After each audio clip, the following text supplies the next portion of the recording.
we saw Shai Gilgeous-Alexander do today, and again, it's a pre-tournament game, but what he did during the NBA season and why so many people have faith that Canada can have success, he can be the best player on the floor.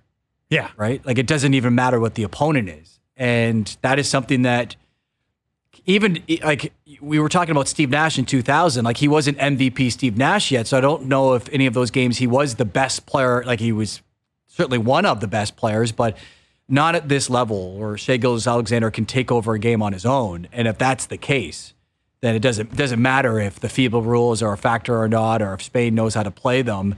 You know, that is the hope that so many Canadian basketball fans have. Well, we've never had a player like this. We've never had a player that's this explosive. I know Nash. Look, Nash is a 2-time MVP. Take nothing away from his career, but he didn't play for Canada in his MVP heyday, right? 2000 was when it was capped. So we've never had an Olympic player of this skill level. This is a guy that finished second in the NBA MVP conversation last year in the MVP voting.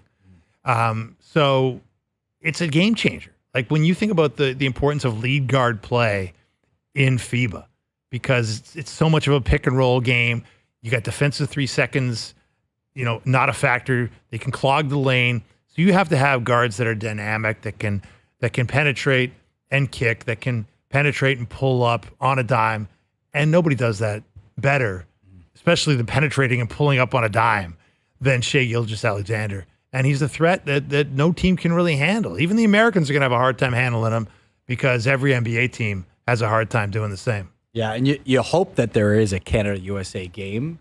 Because it means that, Canada has advanced forward and they're playing in at least a semifinal. It'd be awesome if it was a gold medal game. And just to see how close, really, as a nation, we can be to, the star-studded dream team version, whatever this is. Their bench could also win a gold medal, like what we say with hockey, and and maybe start a rivalry. As strange as that sounds, yeah, because there's never been one. No, there never has been. And even though, in some ways you say, wow, Canada beat them at the World Cup, in the World Cup for the bronze medal. Right. That wasn't best on best necessarily. We had our best. They didn't have their best. They did not. It was best on not so good. Yeah. Still NBA players, but not the best ones.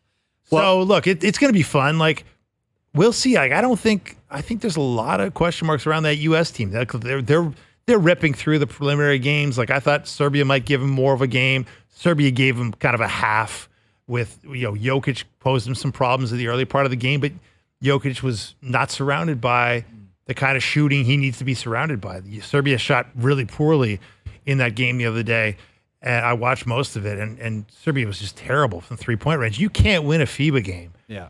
He needs this guy from three-point range. He needs this guy, Jamal Murray. Well, there you go. Yeah. Exactly. Who did not play today, if you're just and Serbia didn't have Bogdanovic either, who's their best guard. So, but you're right. Jamal Murray's availability is a huge factor for me, because I still think Canada, in really tight games, when it gets to those really physical, defensively stout FIBA games, you're going to need people making shots, and he would be alongside Shai.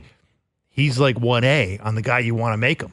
And if he's not fully healthy, and who knows, maybe he's just taking, as they said, it's precautionary absence, not playing today.